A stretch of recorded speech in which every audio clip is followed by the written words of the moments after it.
Hi friends, நீங்கள்லாம் நல்லா இருக்கீங்கன்னு நம்புகிறேன்.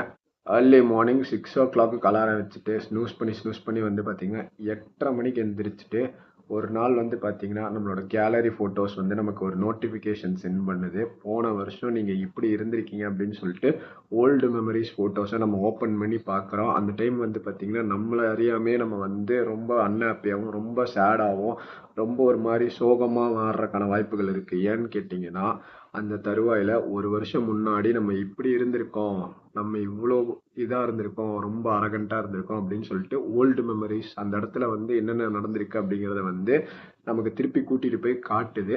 அந்த டைம் அந்த நபர் வந்து யோசிச்சுட்டு என்ன சொல்றாப்லைன்னா முணுமுணுத்துக்கிறாப்புல தனக்குள்ளேயே வந்து நம்ம இப்படி இருக்கக்கூடாது, பழைய மாதிரி இருக்கக்கூடாது அப்படிங்கிறத வந்து தனக்குள்ள வந்து விதைக்கிறாப்புல. அப்படி விதைச்சதுனால அடுத்த நாள்ல இருந்து பாத்தீங்கன்னா காலையில நேரத்துல எந்திரிக்க ஆரம்பிக்கிறாப்புல. ஒர்க் அவுட் பண்ண ஆரம்பிக்கிறப்பல ஏதோ ஒரு விஷயத்த சாதிக்கணுங்கிற ஒரு வெறி இருந்தது. ஒரு டிரான்ஸ்ஃபர்மேஷன் கொடுத்தே ஆகணுங்கிறது இருந்துட்டு இருந்தது.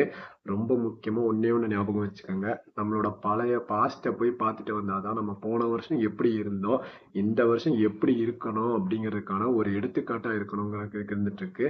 ரொம்ப முக்கியமா நான் யாரா இருக்கணும், எப்படி இருக்கணும், பழைய வருஷனை நம்ம எப்படியும் வந்து அழிச்சிட்டு புது வருஷனா ஒரு நல்லவனா இருக்கிறதுக்கான ட்ரை பண்ணோம் அப்படிங்கிறது மட்டும்தான் நம்மளோட மைண்ட் செட்டா இருக்கணும். இதை பத்தி நீங்க என்ன நினைக்கிறீங்கிறத வந்து கீழே கமெண்ட்ஸ்ல சொல்லுங்க. Tata bye by.